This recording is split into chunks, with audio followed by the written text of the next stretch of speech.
मी नोकरीसाठी नवीन शहरात आले होते. पगार कमी, ओळखी एकदम शून्य. मला फक्त एक खोली हवी होती. शांत, स्वस्त आणि जिथे कुणी प्रश्न विचारणार नाही अशी. ऑनलाईन एक जाहिरात दिसली, single room available, no interference. मी फोन केला. मालकाचं वय साधारण 50च्या आसपास असावं. आवाज थकलेला होता, पण नीट स्वच्छ ऐकू येत होता. तो म्हणाला, खोली बघायला ये, फक्त एकच नियम आहे, तो मी तुला भेटून सांगतो. मी घर बघायला गेले. घर जुनं होतं, पण अस्ताव्यस्त नव्हतं. त्यात कसलाही विचित्रपणा नव्हता. मला खोली आवडली, भाडंही परवडलं. निघताना तो थांबला आणि म्हणाला, जे मी सांगणार होतो ना नियम, तो नियम हा आहे की रात्री जेवण झाल्यावर स्वयंपाकघर साफ करू नकोस. यावर मी हसले, म्हणाले ठीक आहे. तो पुढे काहीच बोलला नाही आणि त्याने कारणही सांगितलं नाही, इशारा देखील दिला नाही. फक्त तो नियम आहे एवढंच म्हणाला. पहिली रात्र अगदी सामान्य होती. मी जेवण केलं, भांडी तशीच ठेवली. खरं तर थोडं विचित्र वाटलं मला, पण मी थकलेली होती त्यामुळं मी टेन्शन नाही घेतलं. जेव्हा मी सकाळी उठले तेव्हा बघितलं की स्वयंपाकघर पूर्ण स्वच्छ होतं. भांडी धुतलेली होती, ओटा पुसलेला होता आणि सगळं जागच्या जागी. मी मालकाला विचारलं नाही, कारण मला वाटलं कदाचित तो लवकर उठून करत असेल. 2-3 दिवस गेले.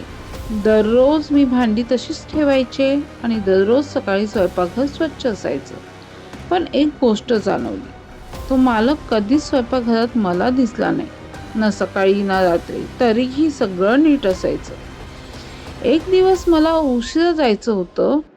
मी मुद्दाम भांडी धुतली, ओटा पुसला, सगळं नीट केलं.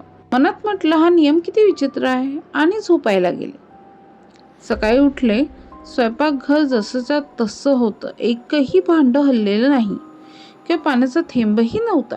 जसं मी रात्री सोडलं होतं ओके तसं अजिबात नव्हतं, कारण मी सगळं आवरून ठेवलेलं होतं.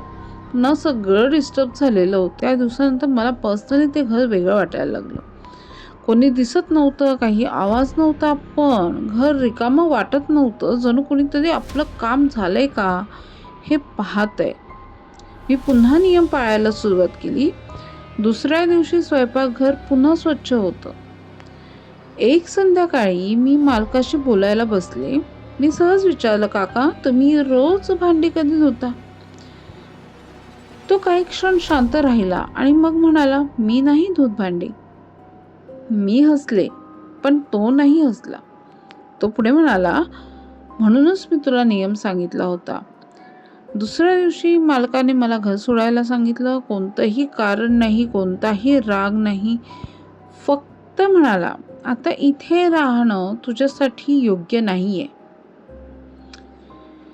त्याच्या सांगण्यावरून मी माझं सामान उचललं. स्वयंपाकघरात एक शेवटचं पाहिलं. ओटा स्वच्छ होता, पण माझी प्लेट तिथं नव्हती. आजही मला कुठल्याही नवीन ठिकाणी गेलं की हीच गोष्ट आठवते. कारण काही नियम आपल्या सोयीसाठी नसतात, तर आपल्याला सुरक्षित ठेवण्यासाठी देखील असतात.